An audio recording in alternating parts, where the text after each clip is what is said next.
Hello everyone. Once again, welcome and big thank you. Reason तो आपको मालूम ही है, क्योंकि आपकी वजह से ही ऐसा हुआ है। तो हम पीछे कैसे हटे थैंक यू बोलने में। एग्जामिनेशन की तैयारी शुरू हुई या नहीं हुई, डेज बहुत कम हैं, तैयारी करते रहिए अच्छे से। कोई प्रॉब्लम हो आप हमसे निसंकोच पूछ सकते हो। बस एक सिस्टमैटिक प्लानिंग की ज़रूरत है इस वक्त। पैनिक बिल्कुल मत होना। एग्ज़ाम इतने बच्चे देते हैं, आप भी दे लोगे, बड़े आराम से दे लोगे। पैनिक मत होना। एक शेड्यूल बना लो प्रॉपर। हमने पिछले वीडियो में भी आपसे ये चीज़ कही थी कि आप पूरे पेपर में अभी तक जितने दिन बचे हुए हैं, नंबर ऑफ डेज के हिसाब से सब्जेक्ट को डिवाइड कर लो और फिर देखो कितनी स्मूथली तैयारी होती जाएगी। कुछ माइन्यूट पॉइंट्स, छोटे छोटे जो इंपॉर्टेंट की टर्म्स हैं, वो सब आप एक जगह नोट करते चलो। एग्जाम में बस उसी कॉपी को बस पलटा, सब कुछ तैयार। तो चलिए फिर उसी एग्जाम की प्रिपरेशन में कुछ हम भी देखते हैं क्या कर सकते हैं। आज काफी समय से मेरे पास मैसेजेस आ रहे थे कि सर सल्फ्यूरिक एसिड पे कुछ नोट्स बता दीजिए। तो हमने कहा नोट्स से अच्छा हम लाइव ही पढ़ा दें। तो आज चैप्टर स्टार्ट करते हैं हम लोग सल्फ्यूरिक एसिड। बहुत इंपॉर्टेंट चैप्टर है और बहुत छोटा सा चैप्टर है, बहुत छोटा सा, क्योंकि बाकी जितने भी कंपाउंड बेस्ड चैप्टर देखे उनमें आपने देखा था लैब प्रिपरेशन भी थी, और लेकिन इसमें लैब प्रिपरेशन है नहीं, केवल इंडस्ट्रियल प्रिपरेशन पढ़नी है। और हमने आपको कई बार बता चुके हैं कि जितनी भी आपके सब इसमें इंडस्ट्रियल प्रिपरेशन है सिलेबस में, सब में सिर्फ आपको balanced equation with all conditions और उन कंडीशंस पर बेस्ड जो छोटी छोटी रीजनिंग बस वो पढ़नी है। पूरा डिटेल में उसका डिस्क्रिप्शन नहीं पढ़ना है। तो बस इसमें हमको इंडस्ट्रियल प्रिपरेशन पढ़नी है और उसकी प्रॉपर्टीज पढ़नी है, और कुछ जर्नल चीजें हैं जो आप ये कह सकते हो कि वो सल्फ्यूरिक एसिड का इंट्रोडक्शन है। तो उस इंट्रोडक्शन पार्ट को थोड़ा सा शुरू करेंगे, उसके बाद फिर हम लोग आ जाएंगे अपने टॉपिक पर। तो हम यहाँ पर सबसे पहले, जैसे हमने आपको हर कंपाउंड में बताया है, चाहे आप मेरा HCl का वीडियो देख लो, चाहे आप मेरा नाइट्रिक एसिड का देख लो, हमने वहां पर सब में आपको एक चीज बोली थी कि ये मल्टीपल चॉइस का आपका 1 मार्क्स का क्वेश्चन है कि सल्फ्यूरिक एसिड का इनिशियल नेम, इसका इनिशियल नेम आपका होता है oil of vitriol. Oil of vitriol. अब बात आ गई, आप सोच रहे होंगे कि ये विट्रियोल क्या है। विट्रियोल जो है केमिस्ट्री की लैंग्वेज में, विट्रियोल जो है वो आपके होते हैं सल्फेट। ये हम आपको ये याद दिलाने के लिए बता रहे हैं कि सल्फ्यूरिक एसिड की स्टार्टिंग आप कैसे वो करोगे। इसका नाम ऑयल ऑफ विट्रियोल क्यों पड़ा, क्योंकि 4 कंपाउंड है, चारों के आपके इनिशियल नेम याद करने, कहीं कुछ कंफ्यूजन ना हो तो हर एक में हमने थोड़ा थोड़ा सा एक्सप्लेन कर दिया है। जैसे हम लोगों ने एक्वा 46 HNO3 में एक्सप्लेन किया था कि स्ट्रॉन्ग वाटर, तो वैसे ही आपको याद हो जाएगा ऑयल ऑफ विट्रियोल। अब ये विट्रियोल होते हैं आपके सल्फेट्स। एक्चुअल में स्टार्टिंग में क्या हुआ कि ग्रीन विट्रियोल यानी कि FeSO4.7H2O, ये देखा गया कि जब इसका डिस्टिलेशन कराया जा रहा है, डिस्टिलेशन ग्रीन विट्रियोल का, तो इन्होंने यहां पर देखा कि एक ऑयली टच वाला लिक्विड मिल रहा है, oily touch liquid.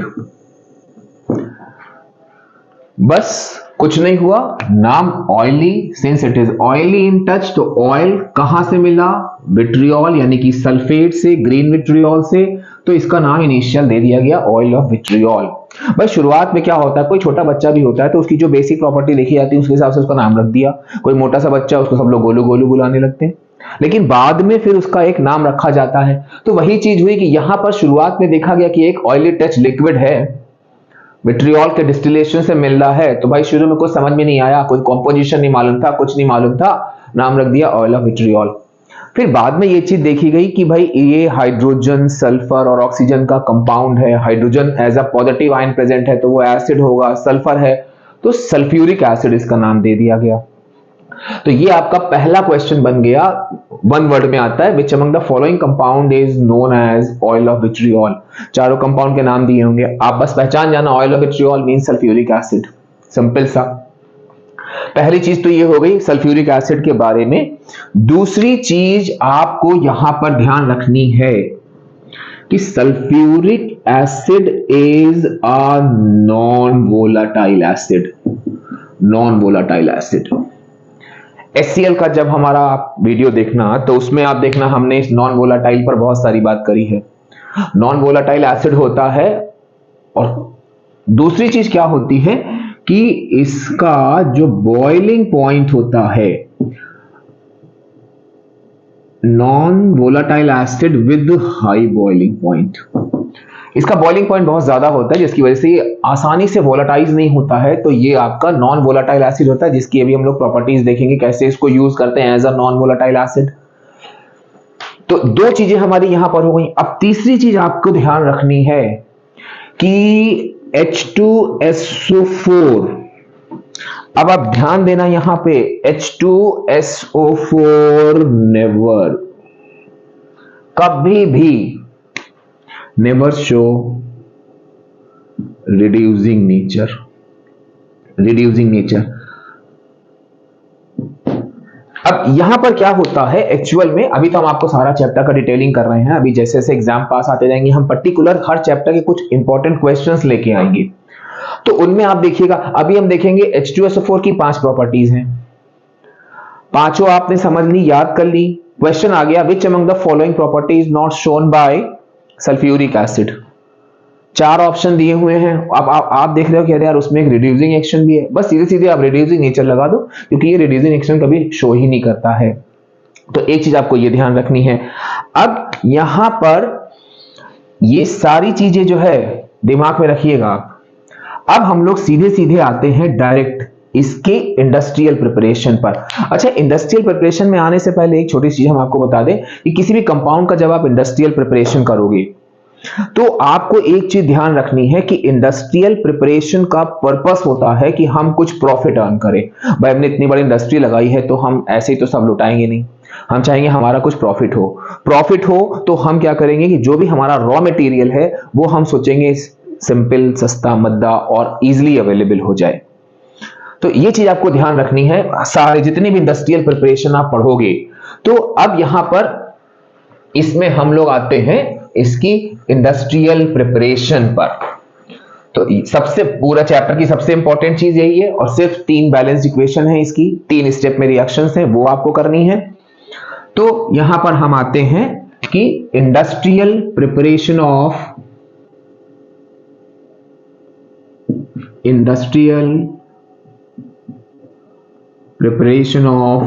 Sulphuric acid. Sulphuric acid, अब एक चीज आप और ध्यान रखना, this industrial preparation is also called large scale production.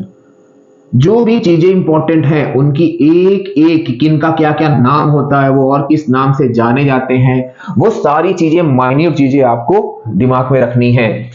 कभी कभी क्वेश्चन आता है with reference to large scale production of sulphuric acid, name the catalyst used, why catalyst is only initially heated. ये कुछ कॉमन क्वेश्चन है। तो यहां पर क्या हुआ, industrial preparation of sulphuric acid यानी कि लार्ज स्केल प्रोडक्शन। अब यहां होता क्या है कि आपके जितने भी इंडस्ट्रियल प्रिपरेशन हैं सब में कोई ना कोई हम प्रोसेस यूज करते हैं। तो इसमें जो हम प्रोसेस यूज करते हैं वो होता है आपका कांटेक्ट प्रोसेस। जैसे आपने HNO3 में देखा होगा कि HNO3 का इंडस्ट्रियल प्रोसेस होता है ओस्टवर्ड प्रोसेस, वैसे यहां पे ये होता है आपका कांटेक्ट प्रोसेस। बेसिकली इस कांटेक्ट प्रोसेस में आपके 3 चेंबर्स होते हैं जहां हम डिफरेंट रिएक्शन करा के सल्फ्यूरिक एसिड को ऑब्टेन करते हैं। अभी जब हम लोग सल्फ्यूरिक एसिड के अंदर डेप्थ में जाएंगे इसकी इंडस्ट्रियल प्रिपरेशन में, तो वहां पर कुछ बहुत इंपॉर्टेंट चीजें हैं जो हम क्वेश्चंस बताते चलेंगे, वो आप नोट करते चलिएगा। वो जब हम एग्जाम के थोड़ा दिन पहले इंडिविजुअल हर चैप्टर के क्वेश्चन बनाएंगे उनकी बात अलग है, तब तक आपका रिवीजन हो चुका होगा, आप खुद ही समझ चुके होंगे कैसे क्वेश्चन कहां से आते हैं। तो इसमें हम लोग 3 चेंबर्स लेते हैं, जिसमें हमारा जो पहला चेंबर होता है वो होता है आपका पायराइट बर्नर। Pyrite burner. अब आप सोच रहे होगे पायराइट क्या होता है? पायराइट जो है, जैसे अभी हम लोगों ने देखा था कि विट्रियोल्स सल्फेट होते हैं, वैसे पायराइट जो है वो सल्फाइड होते हैं, यानी कि सल्फाइड, IDE, जैसे आयरन पायराइट। तो हम यहां पर पायराइट बर्नर, या इसका दूसरा नाम होता है sulphur burner.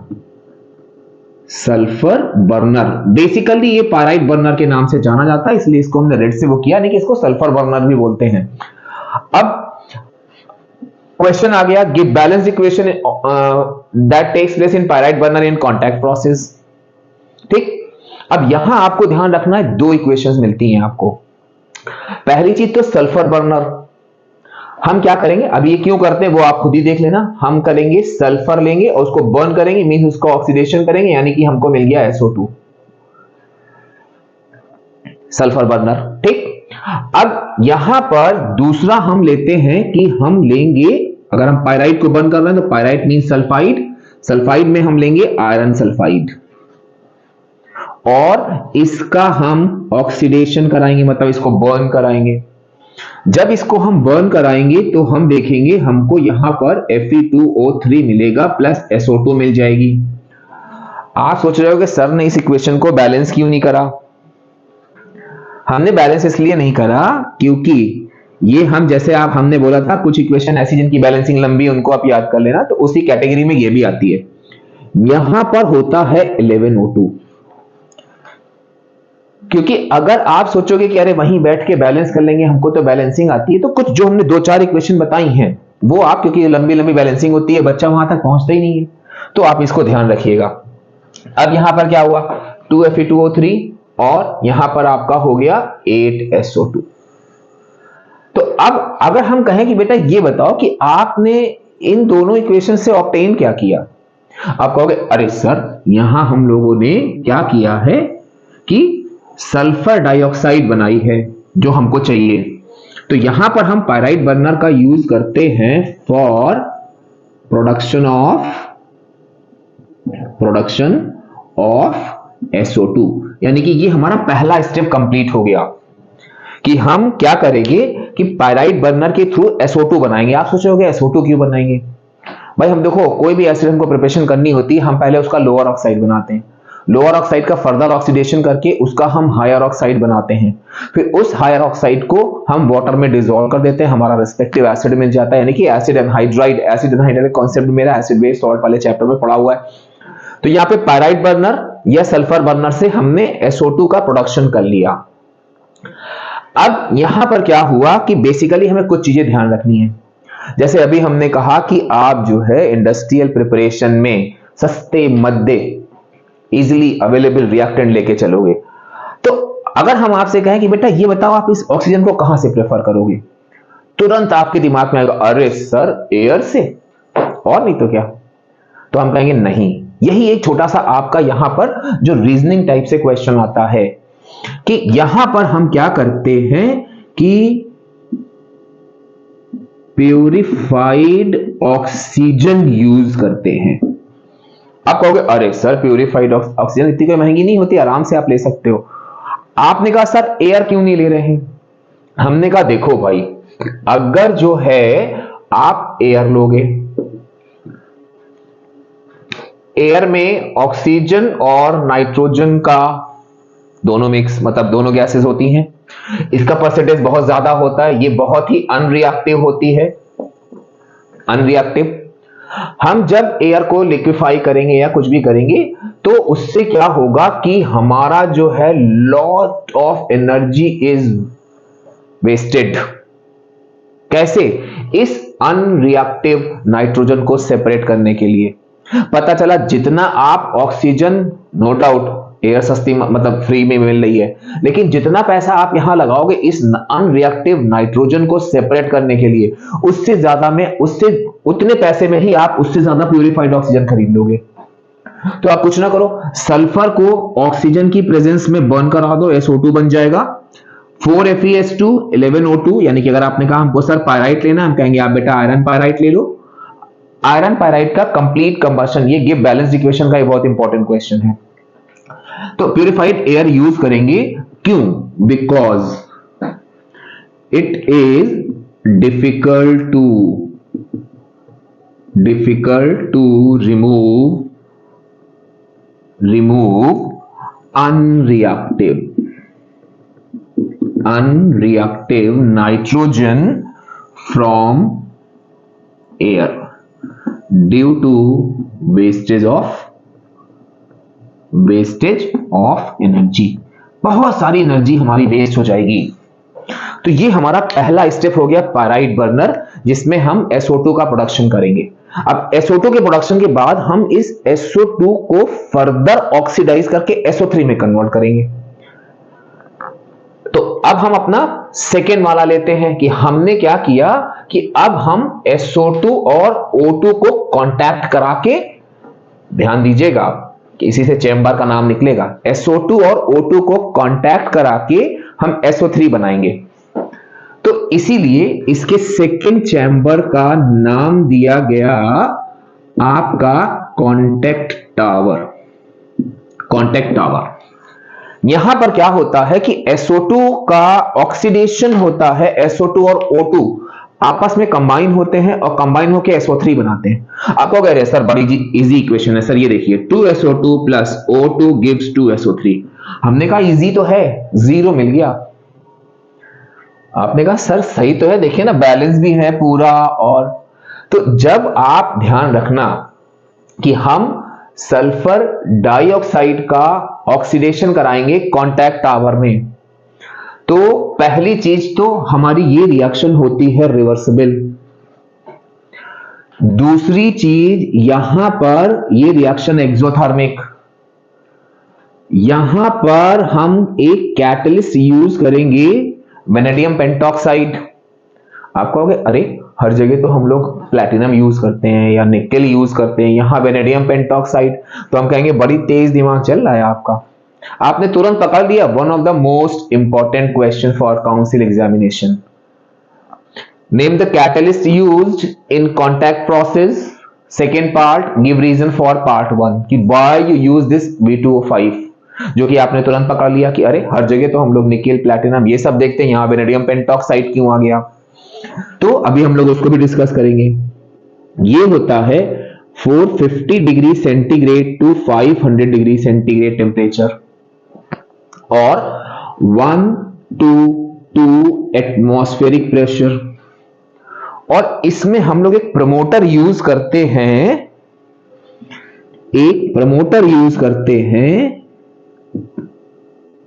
That is K2O। ये प्रमोटर यूज करेंगे। आप कहोगे अच्छा सर, हम कहेंगे यस। एक चीज आप ध्यान रखना, इस कांटेक्ट टावर की इक्वेशन जब पूछी जाती है बेटा ध्यान रखना, ये फालतू का 1 नंबर चला जाएगा आपका। एक भी कंडीशन मिस नहीं करनी है, ना ही आपका यहां पर हम इसको नोट कर दे रहे हैं कि every condition is must. Her condition, चाहे वो एक्सोथर्मिक, क्योंकि सब पर अभी कुछ ना कुछ छोटी छोटी सी रीजनिंग है, चाहे वो एक्सोथर्मिक साइन हो, चाहे वेनेडियम पेंटॉक्साइड हो, चाहे प्रमोटर हो, चाहे टेम्परेचर हो, चाहे इवन अगर आप यहां पर एक्सोथर्मिक साइन नहीं लगाते, सॉरी रिवर्सिबल साइन नहीं लगाते हो, तब भी हम लोग मार्क्स डिडक्ट कर देते हैं काउंसिल बोर्ड एग्जाम में। तो आपको एक चीज ध्यान रखनी, इसको एज इट इज यूं ही पढ़ना है। अब हम आते हैं अपने उस इंपॉर्टेंट वाले क्वेश्चन पर कि why vanadium pentoxide is used. इस पर एक ऐसे करके अभी थोड़ा रुक के बताते हैं, पहले ये वाली चीज समझा दें, मतलब वो एकदम से क्वेश्चन याद आया तो, लेकिन हमें अब याद रहेगा। व्हाई वेनेडियम पेंटॉक्साइड, यहां पर क्या होता है देखिए, हम कोई भी कैटलिस्ट यूज करते हैं तो उस कैटलिस्ट में एक खास बात क्या होती है कि भाई आप जानते हो कैटलिस्ट कभी किसी रिएक्शन में पार्टिसिपेट नहीं करते हैं, वो केवल रिएक्शन के रेट को बढ़ाते हैं घटाते हैं। तो आखिर कब तक वो कैटलिस्ट चलेगा? कभी ना कभी धीरे धीरे उसकी एफिशिएंसी कम हो जाएगी, और जब उसकी एफिशिएंसी कम होने लगेगी, अब इसको हमने वेनेडियम पेंटॉक्साइड यूज किया, इसमें हमने यहां पर जो भी दिया था ऑक्सीजन वगैरह जो भी चीज ली थी, इस वेनेडियम पेंटॉक्साइड में क्या हुआ कि ये बहुत जल्दी, मतलब जो नॉर्मल कैटलिस्ट होते हैं वो किसी ना किसी इंप्योरिटी से बहुत जल्दी पॉइजनड हो जाते हैं, लेकिन ये जो वेनेडियम पेंटॉक्साइड है it is less easily poisoned by impurities. यही मेन रीजन है जिसकी वजह से हम इस, आप निकेल ले लो, प्लैटिनम ले लो, वो इंप्योरिटी से बहुत जल्दी जो है क्या होंगे, आपके पॉइजनड हो जाएंगे, उनकी एफिशिएंसी खत्म हो जाएगी। लेकिन नो डाउट ये भी होगा, but it is less easily. हम इंडस्ट्रियल प्रिपरेशन कर रहे हैं तो रोज रोज पता था, तुमने कहा अरे सर हम तो प्लैटिनम ले लेते हैं, आपने प्लैटिनम लिया, पता चला वो जल्दी पॉइजन हो गया, फिर बदलना है, प्लैटिनम कितना महंगा आता है। तो यहां पर क्या हुआ कि नो डाउट ये भी जो है आपका पॉइजन होगा, but it is very less easily poison by impurities. तो हमको यही चीज लिखनी है कि बिकॉज इट इज, जितने भी की टर्म्स हैं वो हम रेड से वो करेंगे, less easily poisoned, because it is less easily poisoned by impurities, less easily poisoned by impurities। तो ये चीज आपको ध्यान रखनी है। देखिए अभी हमने आपसे बोला कि जितने भी इंडस्ट्रियल प्रिपरेशन है उनकी सिर्फ आपकी बैलेंस्ड इक्वेशन सिलेबस में विद ऑल कंडीशंस, उन कंडीशंस पर अगर कोई आपके क्वेश्चन है छोटे छोटे से इंपॉर्टेंट या वाई या कुछ अलग सी चीज दिख रही है तो वो भी चीज आपको पूरी तैयार करनी है। हाँ, इसका पूरा प्रोसेस नहीं तैयार करना है आपको कि हाँ भाई हमने पहले ये लिया फिर ऐसे करके मिलाया, ये किया वो किया, कुछ नहीं करना है। केवल आपको इनकी सारी balanced equation with all conditions, इस पर हम बार बार एम्फेसाइज करेंगे क्योंकि पता चला इक्वेशन पूरी लिखी हुई है, एक आधी कंडीशन छोड़ दी, एक नंबर फालतू कट गया, 79 पे रुक गए। नहीं भैया 80 लाने हैं पूरे, ऐसे कैसे 79 पे हम पढ़ा रहे हैं और 79 पे आप रुक जाओ, इम्पॉसिबल हो ही नहीं सकता। तो अब हम लोगों ने क्या किया, इस कॉन्टैक्ट टावर की हेल्प से SO3 बना ली। अब यहां पर अगले वाले स्टेप में मतलब n नंबर ऑफ क्वेश्चंस है, बड़ा छोटा सा टॉपिक लेकिन n नंबर। अब आप कहोगे सर छोटा सा टॉपिक और n नंबर ऑफ क्वेश्चन कैसे आएंगे, वो अभी आप खुद ही देख लेना, छोटे छोटे छोटे क्वेश्चन किसी ना किसी तरह से उसमें मिलके आ जाते हैं। अब हमारा जो अगला वाला थर्ड चेंबर होता है वो होता है आपका एब्जॉर्प्शन टावर।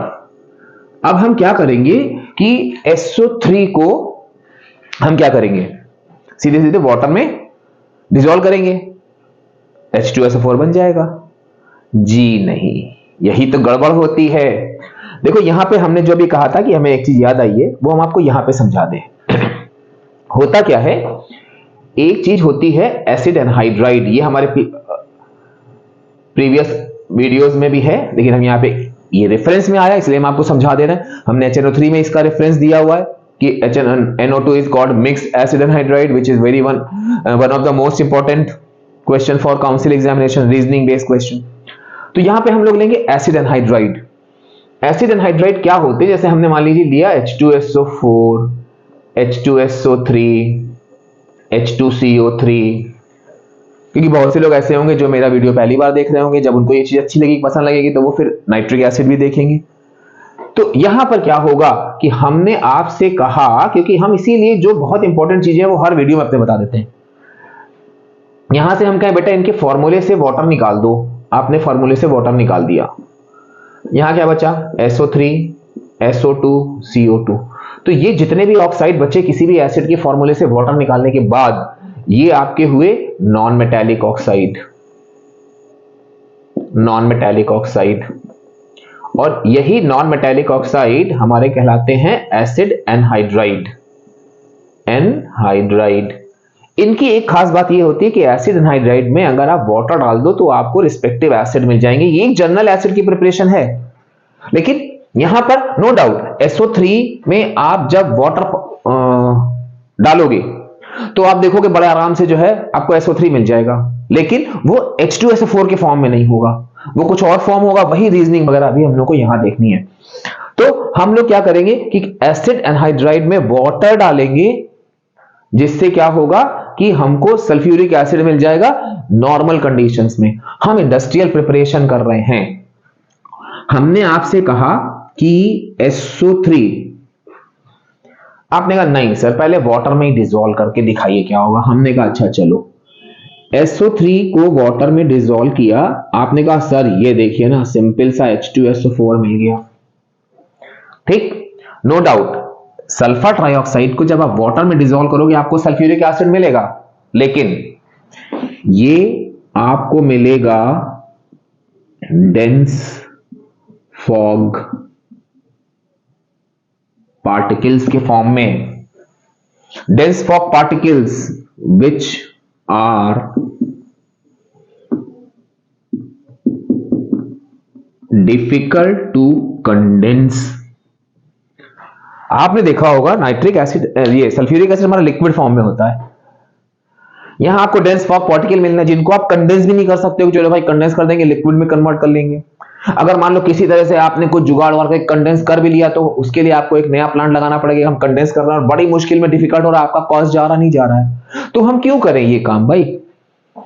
तो यहां पर क्या हुआ कि इस पर बेस्ड, इसीलिए अभी हम इसको लिखा रहते हैं ना, करेक्ट इक्वेशन बाद में लिखते हैं, इस पर बेस्ड जो क्वेश्चन आता है रीजनिंग पे, हम जरा वो बता दें आपको, उस क्वेश्चन का आंसर पूरा ये लिखा हुआ यहां पे। क्वेश्चन क्या है कि सल्फर ट्राइऑक्साइड इज, एंड या प्रीवियस ईयर क्वेश्चन उठा देखिए, आपको कई बार ये क्वेश्चन मिल जाएगा, is an acid anhydride, is an acid anhydride of sulfuric acid, but sulfuric acid is not obtained by directly dissolving in water। ये आ गया आपका गिव रीजन। ज्यादातर हम लोग देखते हैं ये पार्ट बच्चे ने छोड़ रखा होता है, लेकिन अब यहां क्या हुआ कि no doubt sulphur trioxide is an acid anhydride of sulphuric acid, but sulphuric acid is not obtained by directly dissolving it in water. Why? Because when sulphur trioxide directly dissolves in water, dense fog particles of sulfuric acid are formed which are difficult to condense। तो ये वाला part जो है आपका इस give reason का answer हो गया। बहुत इंपॉर्टेंट है, इसको ध्यान रखिएगा। तो अब ये हमारा ये वाला हो गया। आपने कहा सर लेकिन फिर ये करेंगे नहीं तो हम करेंगे क्या फिर? हमने कहा देखो भाई, आप इंडस्ट्रियल प्रिपरेशन कर रहे हो, इंडस्ट्रियल प्रिपरेशन कर रहे हो तो आपको क्या करना है कि ऐसा कोई तरीका यूज करना है जिससे कि हमारा थोड़ा सस्ते ढंग से सल्फ्यूरिक एसिड मिल जाए। लोग कहते नहीं सांप भी मर जाए लाठी भी ना टूटे, तो वही काम करना है। हम क्या करेंगे, हमको जो सल्फर ट्राइऑक्साइड मिली इसको हम क्या करेंगे कि पहले से कहीं हमारे पास रखा हुआ होगा थोड़ा सा सल्फ्यूरिक एसिड हम यूज कर लेंगे, तो हमको यहां पर एक कंपाउंड मिलेगा H2S2O7। इस पर बहुत इंपॉर्टेंट पार्ट है, अभी हम इसको समझाएंगे आपको। H2S2O7, अब हम क्या करेंगे कि इस H2S2O7 को वाटर में डिसॉल्व करेंगे तो हमको जो है लिक्विड स्टेट में H2SO4 मिल जाएगा। अब आप कहोगे सर ये क्या बना, ये तो कभी देखा ही नहीं।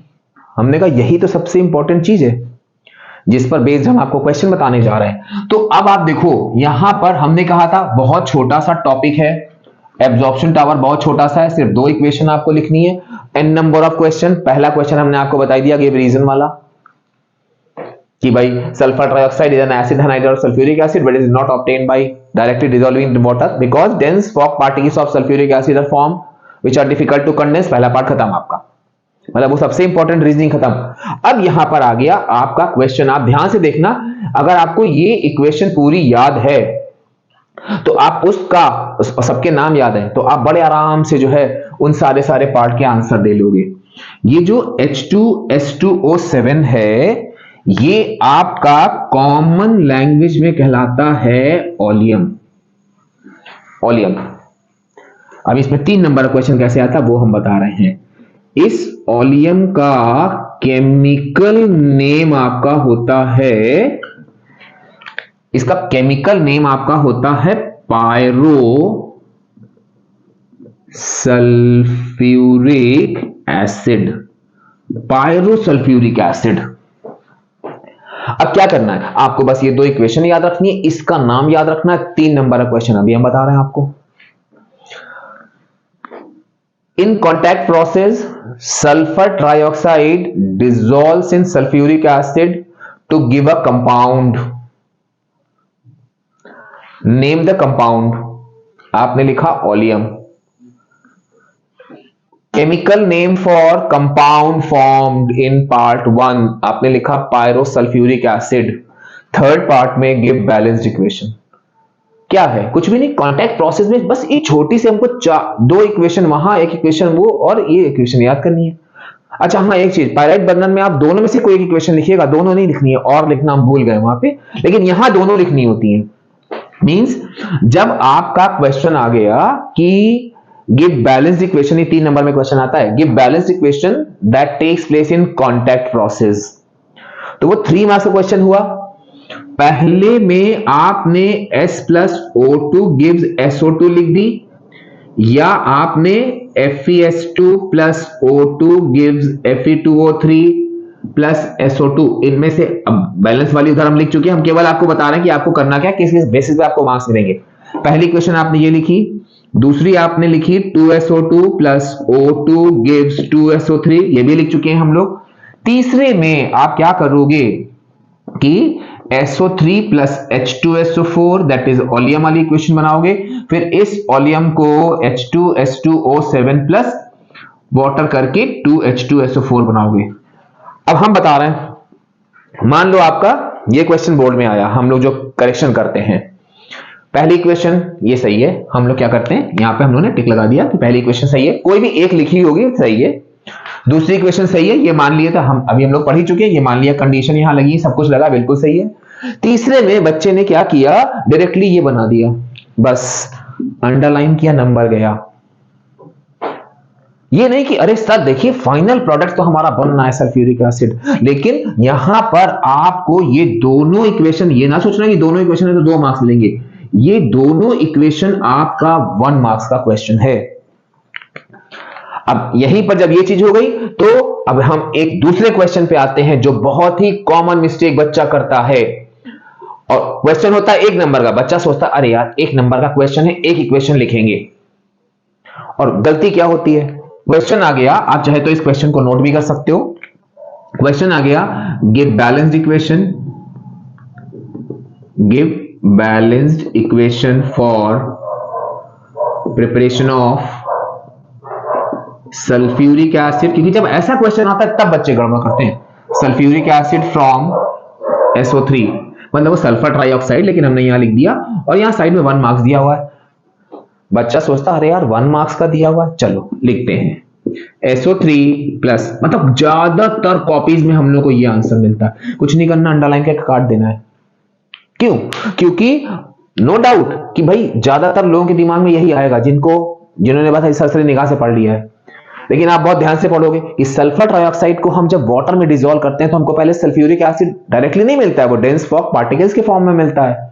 तो हम कहां इसको इंडस्ट्रियल प्रिपरेशन में लगा देंगे, तो हम यहां पर क्या करेंगे कि ये वाली दोनों इक्वेशन लिखेंगे।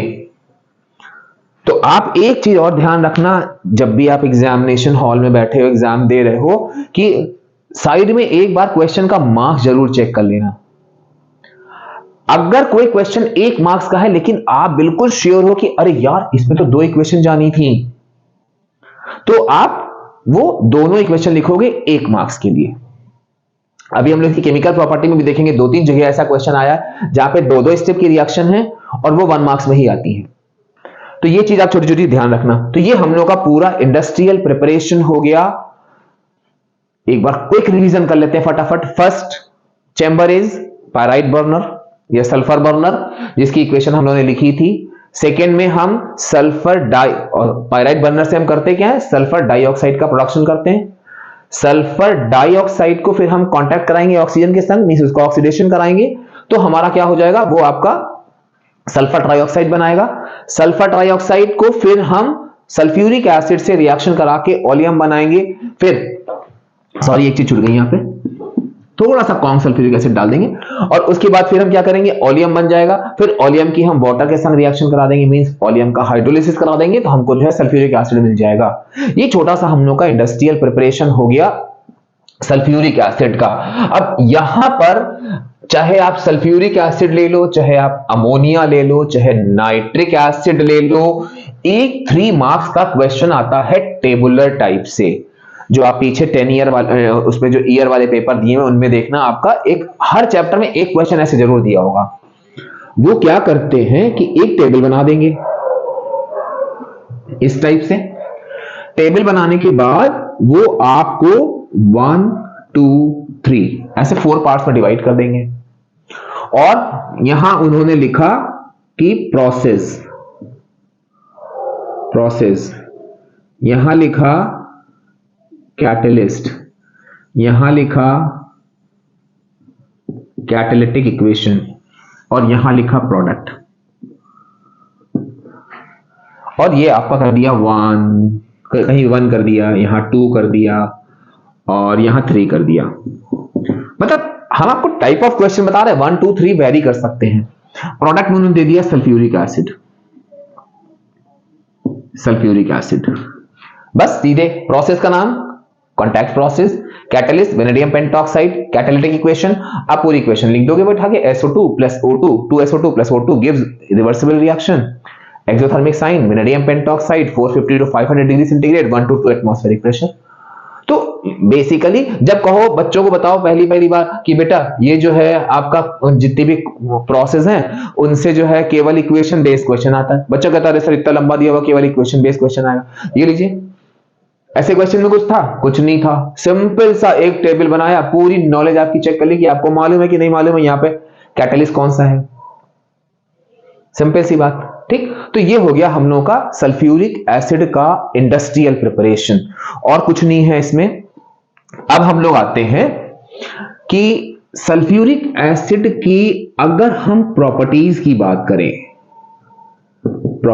बात करें तो आप ध्यान रखना कि इसमें बेसिकली फिजिकल प्रॉपर्टीज नहीं है सिलेबस में, लेकिन यहां पर एक बहुत इंपॉर्टेंट रीजनिंग बेस्ड क्वेश्चन आता है जो इसकी फिजिकल प्रॉपर्टीज से रिलेटेड है। तो उस रीजनिंग बेस्ड क्वेश्चन की जरा हम बात कर लेते हैं। हम पहले क्वेश्चन बोलेंगे, फिर आप थोड़ा सा दिमाग दौड़ाना, मतलब कुछ क्वेश्चन सोचना और हम बताएंगे फिर उसका आंसर। यहां पे क्या है कि आपका sulphuric acid is kept in air tight bottles. Sulphuric acid is kept in air tight bottles. आप कहोगे सर एयर टाइट बॉटल्स में तो हम लोग इसलिए रखते हैं कि एटमॉस्फेयर से कहीं मॉइस्चर ना एब्जॉर्ब कर ले। हमने कहा वेरी गुड, ये तो तुम बिल्कुल सही बात कह रहे हो। तो तुमने कहा अरे सर फिर क्या डेलिक्विसेंट नेचर का होगा? हम कहें ना बाबा ना, यही गलती होती है। हम लोग को ये मिलता है लिखा हुआ, तो हम लोग इसके नंबर काटते हैं। तो आप यहां पर लिखोगे कि H2SO4 इज, अब ध्यान रखना बहुत इंपॉर्टेंट टर्म है, हाइग्रोस्कोपिक, इसीलिए इसको हम सब कैपिटल लेटर में लिख लें ताकि आप ध्यान रखो। Hygroscopic in nature. अब ये हाइग्रोस्कोपिक क्या होते हैं कि नो डाउट ये मॉइस्चर एब्जॉर्ब करेंगे एटमॉस्फेयर से, लेकिन एक होता है डेलिक्विसेंट, वो मॉइस्चर एब्जॉर्ब करते हैं और लिक्विड स्टेट में चेंज हो जाते हैं। लेकिन ये जो हाइग्रोस्कोपिक होते हैं ये नो डाउट मॉइस्चर तो एब्जॉर्ब करेंगे, लेकिन इनकी स्टेट में कोई चेंज नहीं होता। तो इसलिए हम क्या करते हैं कि अगर हमने वो कर दिया मतलब इसकी स्टेट में चेंज हो गया तो प्रॉब्लम हो जाएगी। तो इसलिए हम क्या करेंगे कि इसको जो है एयर टाइट कंटेनर में रख देंगे, because sulphuric acid is hygroscopic in nature. अब ये फिजिकल प्रॉपर्टी में से थोड़ा सा बस आपको इतना याद करना है। अब जरा हम लोग इसकी केमिकल प्रॉपर्टीज पे आते हैं। केमिकल प्रॉपर्टीज वाला थोड़ा सा लंबा चीज है, हम वीडियो को बहुत लंबा नहीं करेंगे। अभी हम आपको इसकी केमिकल प्रॉपर्टी का केवल एक फ्लो चार्ट बना देंगे, फिर एक दूसरा छोटा सा वीडियो बनाएंगे, क्योंकि देखो लंबा वीडियो बनाएंगे आप भी देखते देखते बोर हो जाओगे, हम भी जो है जल्दी जल्दी पढ़ा देंगे क्योंकि उनमें बहुत सारी डिटेल में चीजें लेनी है। तो अभी हम आपको सिर्फ एक ये चीज बता रहे हैं कि अगर हम इनकी केमिकल प्रॉपर्टीज पढ़ेंगे, केमिकल प्रॉपर्टीज, तो वहां पर नो डाउट भाई सल्फ्यूरिक एसिड है, एसिडिक नेचर तो शो करेगा ही करेगा। तो ये पहली चीज है इसका एसिडिक नेचर। अब बच्चा सोचता है कि अच्छा एसिडिक नेचर तो एसिड की प्रॉपर्टी सारी लिख देंगे, हम कहेंगे वेरी गुड, लीजिए सर खत्म हो गया। लेकिन नहीं, फिर केमिकल प्रॉपर्टीज हम जब एसिडिक नेचर लेंगे तो इस केमिकल प्रॉपर्टीज को हम लोग जब इनकी डिटेलिंग करेंगे तो हम आपको फिर से एक चीज बताएंगे, मतलब ये चीज बताएंगे, एसिडिक प्रॉपर्टी में हमको ध्यान रखना है कि हम डाइल्यूट एसिड लेंगे, या आप ये कह सकते हो कि एसिडिक नेचर डाइल्यूट एसिड की कैरेक्टरिस्टिक प्रॉपर्टी है। और हम जब बाकी की कॉन्क सल्फ्यूरिक एसिड लेंगे तो हम देखेंगे 1 2 3 4, तब ये 4 तरह की प्रॉपर्टी शो करेगा। इनकी डिटेलिंग हम, क्योंकि बहुत इंपॉर्टेंट है ये, एक एक चीज के एक एक क्वेश्चन, भले ही जो है हमको 2 पार्ट्स में इसको डिवाइड करना पड़े, एक पार्ट में हम बनाएंगे भी नहीं। यहां पे कॉन्क H2SO4 की पहली प्रॉपर्टी आपकी होती है, ये हम लोगों ने इसकी शुरुआत में इंट्रो में भी देखा था, non volatile nature. Non volatile nature अभी हम लोग देखेंगे, नॉन वोलाटाइल नेचर को शो करने वाली रिएक्शन क्या है, उन पर बेस्ड क्वेश्चन कैसे आते हैं, मतलब इन चारों प्रॉपर्टी पर बेस्ड क्वेश्चन कैसे आते हैं, उनकी रिएक्शंस क्या हैं, कितने तरह से डिवाइड करना है। बहुत लंबा वीडियो बन जाता तो हम उसको नहीं करेंगे। नॉन वोलेटाइल नेचर, फिर डाई बेसिक नेचर।